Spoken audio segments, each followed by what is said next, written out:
Hello everyone, today I am Nora, and this is the murder of Fabio Sementilli.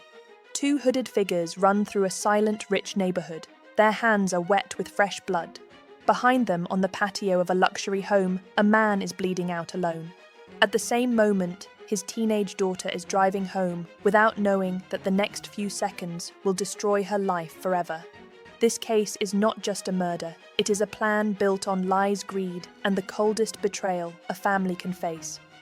Fabio Sementilli begins his final day like any other. The sun is warm, the sky is clear, and the house in Woodland Hills feels calm and ordinary. He has no idea that every step he takes is already being watched. The danger that will end his life has been moving toward him for months, hidden behind smiles, lies, and a love that turned poisonous. In the morning, Fabio leaves for work with his usual energy. He is a respected figure in the beauty world, known for his talent, kindness, and discipline. He mentors young stylists, and he carries himself with warmth. People admire him. His family loves him. But while Fabio sees stability in his life, someone close to him sees only opportunity and money. Inside the same home, Monica, his wife, is already living a double life. She moves through the morning with steady control, but her phone holds the truth. Secret messages, hidden plans, a relationship that has grown far beyond an affair. A relationship that now needs only one thing to become perfect: the removal of her husband. Fabio finishes work and drives home unaware that his movements are being tracked. A GPS device sits hidden on his car. Across the city, two men are preparing for what they believe will be their moment. They study him like prey. They know where he parks. They know when he relaxes. They know how long he stays alone before his daughter comes home from school. Everything has been measured. Nothing is accidental. When Fabio steps into his backyard patio later that afternoon, he feels safe. It is his favorite place. The pool water is still. The air is peaceful. He sits down to unwind after another productive day. This moment of calm is the last comfort he will ever have. As the clock moves toward 4 p.m., two figures move into position. They are dressed like ordinary joggers. Their pace looks normal. No fear, no rush. But every step brings them closer to the patio where Fabio sits without knowing that his time is running out second by second. The trap is set. The timing is perfect. And as the sun begins to dip, the first shadow of death enters the Sementilli home. Isabella, the youngest daughter of Fabio, finishes her school day without any sense of danger. She laughs with her friends, checks her messages, and begins her drive home. To her, it is just another normal afternoon. She has no idea that she is driving straight toward the worst moment of her life. Her arrival will fall exactly 1 minute after the killers leave. A timing so sharp and controlled that detectives will later call it almost surgical. Inside the house, Fabio remains unaware of everything unfolding around him. The quiet sound of the backyard gives him comfort. He sits near the pool, enjoying a moment of peace, never imagining that two strangers are already inside his private world. They have entered through a door that should have been locked, a door left open by someone who knew he would be alone at this exact time. The two hooded figures move quickly through the house. Their steps are steady, their focus unbroken.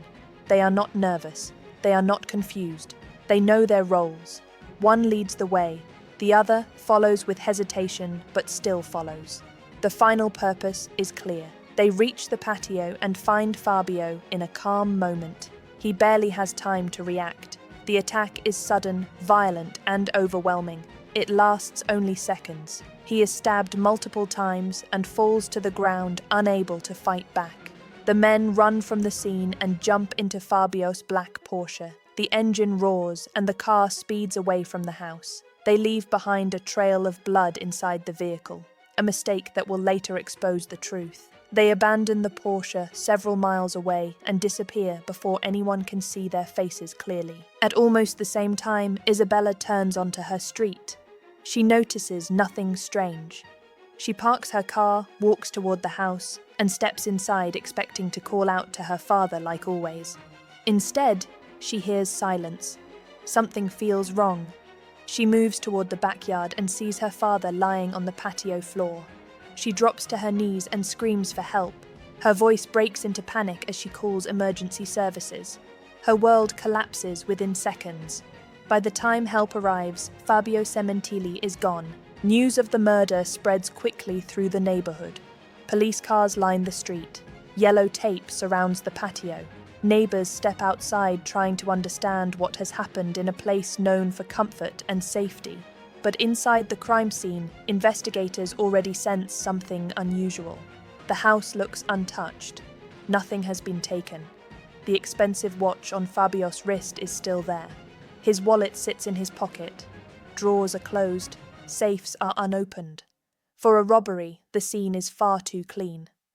Detective Ryan enters the house and studies the timeline. The attack happens within minutes. The escape is fast. The killers run with purpose. They take the Porsche, but leave behind items worth more than the car itself. The entire act looks less like theft and more like a mission designed for one specific outcome: the removal of Fabio. 3 days later, the family gathers for a memorial in the same backyard where Fabio died. Friends come to support Monica, who appears broken and repeatedly says she is not a wife anymore. Her daughters stand close to her, trying to make sense of the loss. But in the middle of this grief, something feels odd. A man stands among the mourners, a man no one recognizes. He carries himself with calmness that feels almost cold. He wears a bandage on one finger. He looks at the family, but does not seem connected to anyone. Monica's friend Deborah watches him carefully. She has attended many gatherings at this home and knows all the people who belong here. This man does not fit. Her suspicion grows as she sees him move around with quiet interest. She pulls out her phone and captures his picture. A simple act, but one that will change the direction of the case. When she sends the photo to detectives, they run it through their system. The result shocks them. The stranger is identified as Robert Baker, a man with a criminal history and a past marked by predatory behavior. When police compare his DNA from past records with the blood found inside the stolen Porsche, the match is immediate. It is a perfect link. Robert Baker was in the car that took Fabios' life away. The memorial visitor has now become the prime suspect. Detectives begin digging into the life of Robert Baker, and very quickly the picture becomes darker than anyone expected. Baker works as a fitness coach at a local gym. He appears confident and friendly and carries himself with the kind of charm that easily attracts attention. But behind that charm sits a past filled with disturbing behavior. Investigators learn he was once convicted for actions no decent person could defend.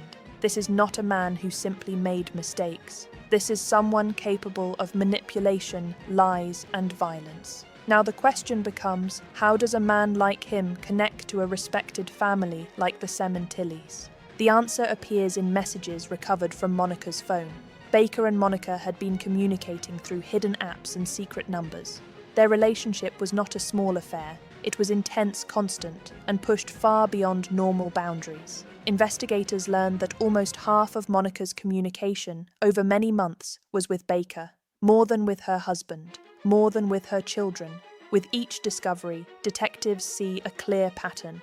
Monica was living a second life, and Baker was at the center of it.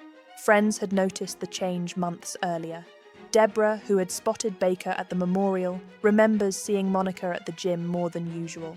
She was always near the same man. When Deborah confronted her, Monica denied everything with confidence. Fabio also dismissed any warnings. He trusted his wife deeply.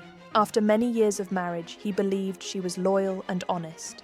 He had no idea that the man comforting her at the gym was already planning his death. Detectives also uncover financial motives. Fabio had a large life insurance policy. If anything happened to him, Monica would receive the full amount. The combination of money and a secret lover created the perfect storm. Messages show Baker pushing the idea that Monica was trapped unhappy and deserved freedom. He sold her a dream of a new life, a life where they could be together, with enough money to start fresh, far from everyone they knew. The deeper investigators go, the clearer the truth becomes. This is not a spur-of-the-moment crime. This is not a random attack. The relationship between Monica and Baker is the key. Their secret bond has opened a path toward something far more sinister than an affair. It has opened the path to murder. The planning of the murder begins long before the day of the attack. Baker knows he cannot carry out the act alone, so he brings in someone he trusts. His longtime friend, Christopher Austin, a parole and probation officer who works with at-risk youth. Austin travels from Oregon to Los Angeles on a ticket paid for by Baker. He believes he is visiting for a normal trip filled with workouts and time with an old friend. He has no idea he is stepping into a plan that will destroy multiple lives. Monica invites both men to her home for dinner. She moves through the kitchen with ease, placing food on the table, smiling as if everything is normal. But this dinner is not about food or hospitality. It is a silent tour. She shows them the house, the yard, the patio, and the places Fabio likes to relax. She points out paths, blind spots, and areas where he spends most of his time. On the surface, it looks like casual conversation. In reality, it is information that will be used to take a life. Around this same time, Monica contacts a camera company and upgrades the home security system.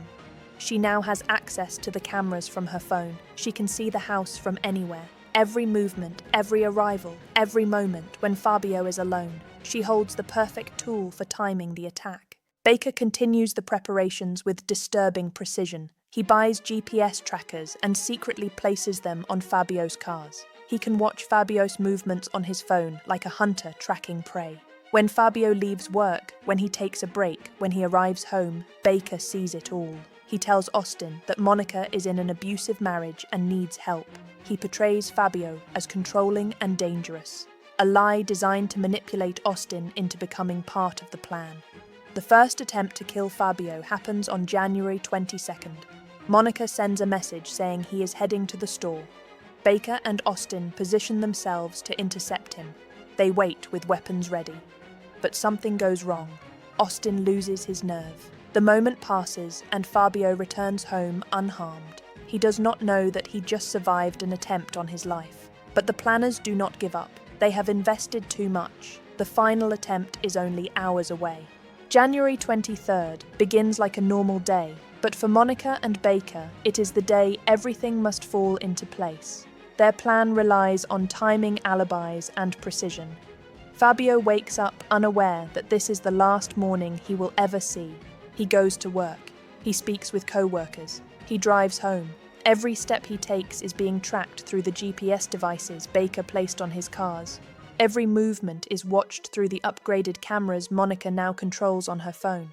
The couple planning his death knows exactly where he is and when he will be alone. That afternoon, Monica tells Fabio she is going to Target to shop for routine items. This is her alibi. Cameras record her entering the parking lot around 4 p.m, but before she steps inside the store, someone slips into her vehicle. Detectives later believe this person is Baker, receiving the final instructions. Monica enters the store, slowly walking through the aisles, building the appearance of a normal trip. She sends the message Baker has been waiting for. Fabio is home alone. Baker drives with Austin hidden in the trunk of a rented car. They reach a point near the Sementilli home. Baker opens the trunk and hands Austin a knife, asking if he is ready. Austin hesitates but still follows. They begin jogging toward the house, dressed like two men out for exercise. Their pace looks natural. Their clothing looks ordinary. The disguise is perfect. At 4:18 p.m, cameras in the neighborhood capture the two figures heading toward Fabios' home. The front door is unlocked, just as Monica promised it would be. They move through the house with confidence. Nothing slows them down. They reach the patio where Fabio is resting after a long day of work. He does not see the danger coming. The attack is fast, brutal, and silent. Multiple stab wounds leave him unable to fight back. Within seconds, Fabio collapses on the stone tiles. The men grab the keys to the Porsche and flee. At 4:53 p.m, the car speeds away from the house. At 4:54 p.m, only 1 minute later, Isabella pulls into the driveway. She walks inside, expecting an ordinary, quiet afternoon. Instead, she finds her father lying in a pool of blood. Her scream fills the backyard as she calls for help. The attack is complete. The timing perfect. The devastation irreversible. The hours after the murder are filled with shock, confusion, and grief, but investigators move quickly. They examine the house again and again, searching for anything that points to a robbery. Nothing is missing. Not the valuable watch on Fabios' wrist, not his wallet, not the expensive items inside the home. The scene is too neat and too controlled. It begins to look less like a break-in and more like the execution of a specific target. Meanwhile, Monica returns home and steps into the role she has prepared for. She cries heavily, repeating that she is not a wife anymore. Her daughters cling to her, searching for comfort. Friends gather around, trying to help her process the loss. But behind her emotional display, something feels off. Monica begins asking about the life insurance policy on the same night her husband dies. Detectives note this detail. It is small but important. A grieving wife thinking about insurance before the funeral raises suspicion. Police continue gathering evidence, and every new detail adds to the growing puzzle. Surveillance footage shows Monica and Baker together in ways that contradict her statements. Phone records show constant communication hidden behind encrypted apps and secret numbers. Travel records place Monica and Baker on trips together after the murder. They checked into hotels and introduced themselves as a couple. Monica even used the name Monica Baker with his friends. Detectives listen to her calls to the lead investigator. She does not ask about suspects or progress. She asks how soon the insurance money will be released. She asks about DNA tests because she fears they will uncover something she is hiding. Every call sounds less like a widow seeking justice and more like someone watching the walls around her collapse. The turning point comes when detectives compare Baker's DNA with the blood inside the Porsche. It is a match. They also track the GPS devices he bought and the burner phones he used to communicate with Monica. It becomes clear the couple was working together from the very beginning. The image of a grieving wife begins to fade. In its place, investigators see someone who carefully planned her husband's death and then performed sorrow to hide her involvement. Step by step, the truth unfolds. This was not grief, it was an act. As the investigation deepens, detectives realize they need stronger proof that ties Monica and Baker together in the plot. They decide to run a controlled operation. On June 14, 2017, officers stop the car Monica and Baker are driving. They pretend it is a routine vehicle check. Both are handcuffed and placed in the back of a police car. What neither of them knows is that the car is wired with hidden microphones. Detectives want to hear how they react when they think no one is listening. The recording captures nervous whispers and quiet exchanges. They do not talk about grief. They do not express fear of unknown killers. Instead, their conversation hints that they know exactly what the police are looking for. It becomes clear they are not worried about who murdered Fabio. They are worried about being exposed. The whispers in that back seat help investigators connect the final dots. After the stage stop, both are taken into custody. Monica is placed with an undercover officer posing as a cellmate. Believing she is safe, Monica speaks freely. She calls Baker her confidant, her partner, her everything. She talks about their bond even while sitting inside a jail. Her words make it clear she was not manipulated. She was deeply involved. Detectives then uncover letters exchanged between the two. Letters filled with affection and promises for the future. Even though they are both behind bars, they talk about dreams of a life together. They sign their names like a married couple. These letters are strong pieces of evidence. A woman whose husband was murdered does not write love letters to the man accused of killing him unless she was part of the plan. Monica and Baker also have recorded phone calls from jail. Their voices carry a strange confidence. They speak about each other with devotion. There is no fear or confusion. Instead, there is a sense of two people who believe they can overcome the situation together. These recordings become a powerful tool for the prosecution. Investigators now have everything they need: DNA evidence, digital records, surveillance videos, secret letters, burner phones, GPS trackers, and now the private spoken words of the suspects themselves. The web of lies that Monica and Baker built begins to collapse. The case is ready to move toward trial. The trial begins and the courtroom fills with tension. Families sit on opposite sides carrying different kinds of pain. On one side are Fabio's children, holding on to memories of a father who supported, loved, and guided them. On the other side sits Monica, the woman who once promised to stand by him. Now she stands accused of planning his death with her lover. The air inside the courtroom feels heavy as the judge calls the session to order. The prosecution opens with a clear message. This case is about betrayal. They present the timing, the planning, the relationship, and the money. They describe how Monica lived two lives, one as a wife and mother, another as a secret partner who helped build a path leading to murder. They show the GPS trackers, the burner phones, the encrypted messages, and the hidden trips. They play the jail calls and show the letters signed with affection. Everything points toward one conclusion. Monica was the mastermind. Then comes the testimony of Christopher Austin, the man who took part in the attack. He speaks with regret, but he also speaks with detail. He explains how Baker pulled him into the plan, how Monica invited them to dinner and showed them the home, how Baker claimed Monica needed help, how the first attempt failed, and how the final attack was carried out. His words are clear, steady, and emotional. Each detail adds weight to the case against Monica. In a surprising move, Robert Baker takes the stand for the defense. He tries to protect Monica by claiming he acted alone. He says she knew nothing about the plan. He describes himself as obsessed and claims he wanted her attention and love. But his words do not match the evidence, the alibi, the unlocked door, the messages, the insurance questions, the romantic trips after the murder. All of it contradicts his attempt to shift the blame. The defense argues Monica may have been foolish, guilty of an affair, and guilty of lying, but not murder. They claim she was manipulated by Baker. But the jury has seen the timeline and heard every piece of testimony. They know too much. After several days of arguments, the court is left with only one question. Was Monica a victim, or was she the architect of her husband's death? The jury begins deliberations, and the courtroom waits in silence. Hours pass slowly. Every person connected to the case knows the decision will decide multiple lives at once. Fabios' children sit side by side, holding on to each other. They want justice for their father. They want the truth to finally stand above every lie that has been told. On the other side, Monica sits with a blank expression. She looks forward with steady eyes, but inside she knows the evidence against her is overwhelming. After 3 days, the jury returns. The room grows quiet as each member takes their seat. The judge asks for the verdict.